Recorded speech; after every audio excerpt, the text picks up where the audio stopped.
What is up, crypto gang? Welcome back to another episode. If you guys are new here, we do a giveaway at the beginning of every single episode, and today's winner is Baby Chow. Thanks so much for commenting on the previous video, Baby Chow. Just sent you some crypto. If you guys are brand new to the channel, like, comment, subscribe, and don't forget to comment with your wallet address for a chance to win on the next episode. On today's special episode, I sit down at the North American Bitcoin Conference with Simon Dixon, the CEO of Bnktothefuture. Bnktothefuture allows people to invest with as little as $1,000 in the companies of the future. Right now, you can literally invest in Robinhood on their platform, and they have dozens of offerings regularly on the platform that are traditionally only accessible to venture capitalists in Silicon Valley and things like that, but now it's available to the public through tokenization and through security tokens. So you can buy and sell shares in fintech companies like Robinhood and crypto companies like, your Bitfinex and things like that. You have all these cool companies out there that are adding their shares to Bnktothefuture. First and foremost, this is not a sponsored review. I ran into Simon at the North American Bitcoin Conference. I love what Bnktothefuture is doing. Very similarly to Grow Your Base, where we're helping get the word out about various different tokenized assets. Simon was a really smart guy and he was fun to talk to. And one of the most interesting things was he talked about the success stories that they've had investing in Kraken, getting a 20,000% return, 5xing their investment for investors in Bitstamp. And it's just a very impressive track record that they have already in the space that is so volatile with so many different players that it is very impressive. And I enjoyed sitting down with him to discuss what's coming with STOs and all the different barriers. So I got a chance to sit down with Simon and talk about STOs off camera as well as on camera, talk about some of the barriers to entry. And without further ado, let's dive right into my interview with Simon. What's up, guys? I am here with Simon Dixon, the CEO of Bnktothefuture. How are you today, Simon? Very well. Thanks for having me. Definitely. So I wanted to share a little bit about this project with you guys. I've mentioned this in the past actually on the channel, and I wanted Simon to share some of the story around like your background and how you started the company. So how did it come about and how long have you been in the space? Yeah, sure. So it goes back to I was part of something called the monetary reform movement, which was the movement prior to Bitcoin, where we were focused on fractional reserve banking and monetary policy and how it was going to, kill the banking industry and hurt a lot of people. And through that, I came across someone that introduced me to Bitcoin. His name was Johnny Bitcoin.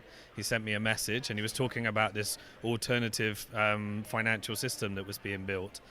And he was actually from London, and he moved into a squat in London with a developer called Amir Taki, who was one of the very first developers on Bitcoin.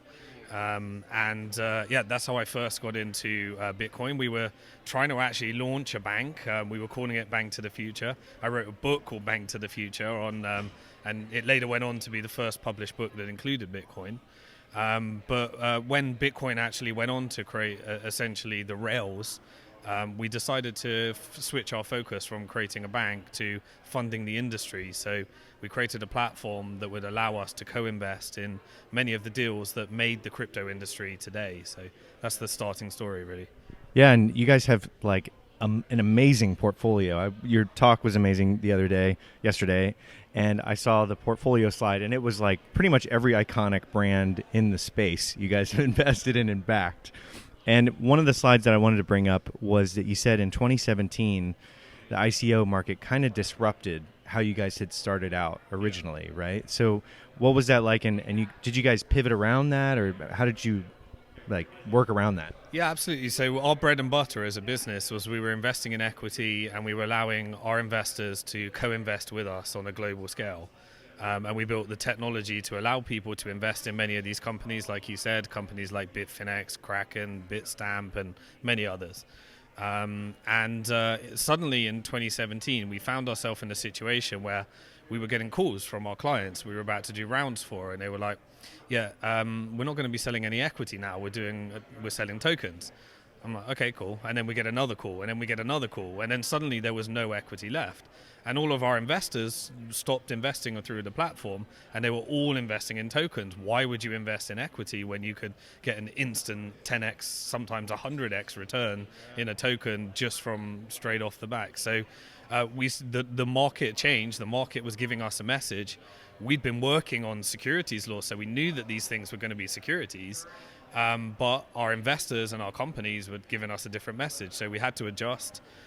We built a process for selling tokens in compliance with securities laws, that apart from with the exception of Telegram, none of those companies had some of the challenges that people are facing right now with securities laws. But yeah, we had to pivot. Yeah. So, in terms of like where you guys are at now, in terms of the team and where you guys are based, are you distributed, and how big is the team? Yeah, so we're really distributed. Our model has always been that, so we originally started in the UK, and our first mission and our first contribution was changing the laws in the UK way back in 2010 to allow for the investing online. That later led to, in 2012, to President Obama signing the Jobs Act after seeing what happened in the UK. And then that later led to getting traction during the ICO wave. And now we're back to this interesting place now. But in terms of our team, we had to pivot from being a local regulated business to looking for a global structure. So we registered with the Cayman Islands Monetary Authority, a very globally minded regulator. And then we have companies that are locally regulated. So if a UK investor uses our platform, they'd go through our UK FCA company or broker. If someone's from the US, they'd go through our US broker-dealer. And so we use a global model, but then you have to adhere to local structures, and we have a very complex structure that we've developed over the last decade. Very cool. So started out in the UK. That's great. In terms of like traction and KPIs, how do you guys measure success right now with like this kind of moving target of the industry? Like ICOs came in and really changed the game for you guys. In terms of like KPIs, what do you guys measure and what is success? Yeah, so success to us, I could give you some KPIs, which we're proud of. We've had $800 million invested in funding rounds on our platform over the decade. We've done over 100 different funding rounds. We've got a very selective portfolio, and fortunately, 6 or 7 of those have gone on to become multi-billion-dollar unicorns. But our real success is not how much funds we raise, it's whether our investors are happy. So we've got 85,000 accredited investors. Of those, about 5,000 of them are still active. And they've invested and made an average of about 14 different companies in their portfolio. And we measure our success in terms of how they invest again and again and again, based upon whether they've had a good experience or not. So, some of the things that we look at, and it's very unique for each deal. So the investors that got into Kraken from the Series A to the Series B, that was a 200x return that outperformed Bitcoin in a 3-year period. We had Bitstamp that was acquired by a Korean company that produced an exit. We got loads of investors into Bitcoin early because we set up a fund that was paying Bitcoin every day, paid out thousands of Bitcoin at a low of $250. We created an Ethereum security that was paying out thousands of Ether at a low of about $1 before it peaked. So this is the type of things. It's long-term, it's high risk, it's high return.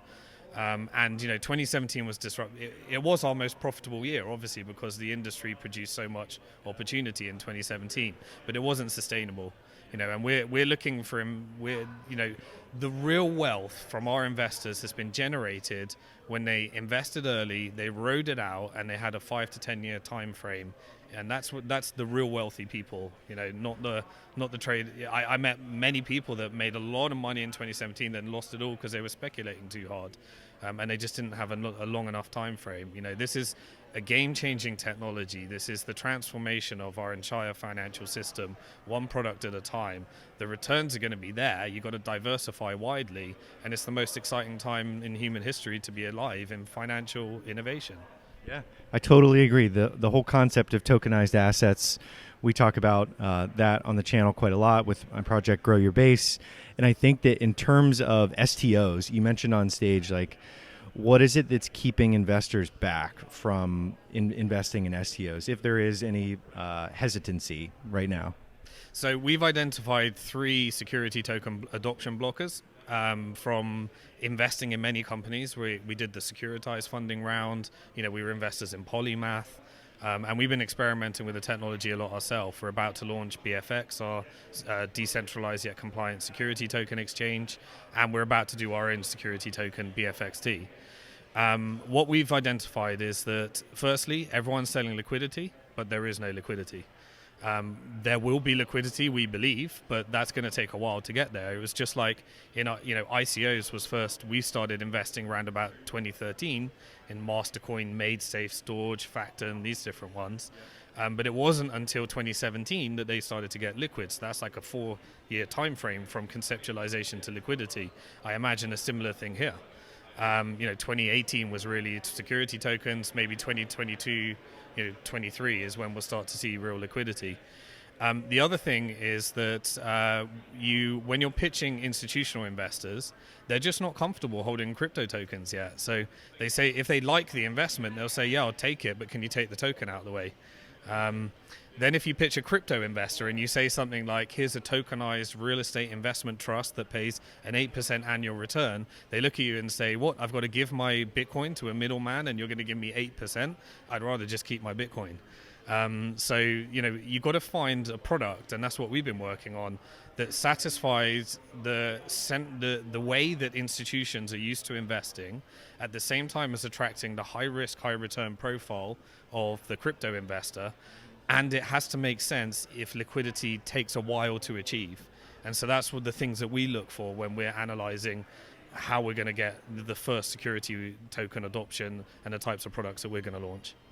That's awesome. I like that you guys have identified blockers, because that's important to figure out what the bottleneck is and then work your product into the way of that. So thank you so much for sitting down. Where can people find out more about Bank to the Future? Yeah, just head over to Bnktothefuture.com. We're on Telegram, we're on Twitter, but start at Bnktothefuture.com. You can see all our links and you can go to different products and you can see everything there. Awesome. Thanks so much for sitting down, Simon. That's it for my interview with Simon, the CEO of Bank to the Future. All the links will be in the description below. If you guys are interested in learning about tokenized assets, of course, the link to grow your base will be in the description below, so you guys can check that out as well. That's it for this episode of Hack Crypto. If you guys like it, slap a like. If you guys are new here, don't forget to subscribe and definitely like this video. It helps the channel out, and there are going to be a lot more interviews coming in the near future, so definitely stick around and don't forget to hack your crypto education.